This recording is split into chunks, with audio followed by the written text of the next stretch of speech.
Settle అయిన అబ్బాయి కావాలని అమ్మాయి, సెటిల్ అయ్యాక పెళ్లి చేసుకుందామని అబ్బాయి. వీళ్ళిద్దరూ కలిసి వీళ్ళిద్దరి ఆలోచనలు ఇట్లా ఉండటం వల్ల ఆంధ్రప్రదేశ్‌లో పెళ్ళిళ్ళు ఆలస్యాలైపోయి, ఆ పైన వీళ్ళు పెళ్లి చేసుకున్నాక పిల్లలు పుట్టక ఆస్పత్రుల చుట్టూ తిరిగితే ఐవీఎఫ్‌లు అట్లాంటి వాటితో మొన్న ఈ మధ్యన ఎవరో డాక్టర్ గారిది నడిచింది గదా! అట్లాంటి కథలు ఒకటి. డబ్బు ఉన్న ఆహ్, పిల్లలు పుట్టనటువంటి దంపతులు. రెండవ వాళ్ళు డబ్బు లేనటువంటి వాళ్ళు. ఎవరినన్నా పిల్లని దత్తత తీసుకుందాంలే, ఈ గొడవంతా ఎందుకు అనుకునేటటువంటి వాళ్ళు. వాళ్ళకిక్కడ పిల్లలు దొరకట్లేదు. రీజన్ ఏంటి అంటే, ఇక్కడ కన్నడమే తగ్గిస్తే ఎక్కడ కుదురుతది?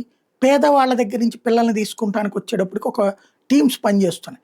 అట్లాగే పక్కనున్న తెలంగాణ రాష్ట్రంలో కూడా పేదలు, గిరిజనులు, బడుగు బలహీన వర్గాలకు సంబంధించి ముగ్గురు, నలుగురు పిల్లలుంటే అందులో చిట్ట చివరి పిల్లల్ని అమ్మేస్తున్నారు. అమ్మేస్తున్నారనాలా? దత్తత ఇస్తున్నారనాలా? దత్తత అంటే చట్టబద్ధమైనటువంటి ప్రొసీజర్. అది ఇప్పుడు సుప్రీంకోర్టుల తీర్పులు, ప్రభుత్వాల నిర్ణయాల కారణంగా సక్రమంగా అమలు జరగటం లేదు. దాంతో ఏమైపోతుందంటే డబ్బులిచ్చి తీసేసుకుంటున్నారు. ఆ డబ్బులిచ్చి తీసుకోవడాన్ని అమ్మడం, కొనుగోలు కింద క్రైమ్ కిందకి చూస్తారు. ఇప్పుడు అట్లాగే ఆడ శిశువులకు సంబంధించినటువంటిది చోటు చేసుకున్నటువంటిది. ఇంట్లో అప్పటికే ఇద్దరు ఆడపిల్లలు ఉంటే మరోసారి ఆడ శిశువు జన్మించడంతో సాకలేమనే ఉద్దేశంతో దళారులకు విక్రయించడం. దాంతో నల్గొండ జిల్లాలో ఆలస్యంగా వెలుగు చూసిన Nalgonda 1 town CI Rajasekhara Reddy, CWC, CPDO, CDPO, DCPO అధికారుల కథనం ప్రకారం తిరుమలగిరి సాగర్ మండలం ఎల్లాపురం తండాకు చెందిన కొత్తబాబు, పార్వతి దంపతులకి ఇప్పటికే ఇద్దరు ఆడపిల్లలు ఉన్నారు. 5 ఏళ్ల క్రితం వాళ్ళు అక్కడి నుంచి నల్గొండ జిల్లా కేంద్రంలోని శాంతినగర్కు వలస వచ్చి అద్దీంట్లో ఉంటున్నారు.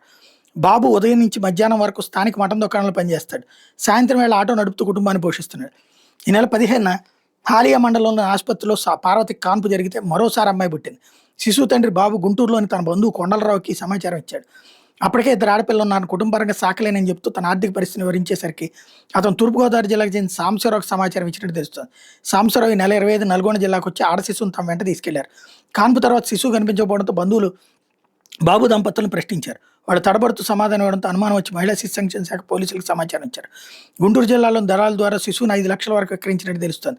ఐసీడీఎస్ అధికారులు ఎల్లాపురం తండాకు వెళ్తే అక్కడ 2018 నుండి ఈ దంపతులు ఉండటం లేదని, నల్గొండ జిల్లాలోని శాంతినగర్ ప్రాంతంలో నివాసం ఉంటున్నట్టు స్థానికులు వాళ్ళకి వివరించారు. దీంతో శాంతినగర్లోని అద్దెంటికి పోలీసులు, ఐసీడీఎస్ అధికారులు వెళ్తే తాళం వేస్తుంది.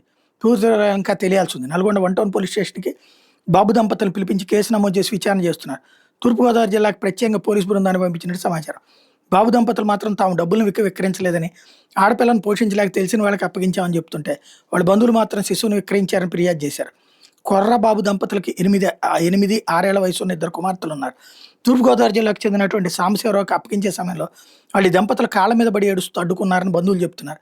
చిన్న చెల్లిని తమతో పాటు పోషించుకుంటామని, ఎవరికి అప్పగించవద్దని వేడుకున్న ఈ దంపతులు కనికరించలేదని బంధువులు చెప్పడం మీద పోలీసులు క్షేత్రస్థాయిలో సమగ్ర విచారణ చేస్తున్నారు.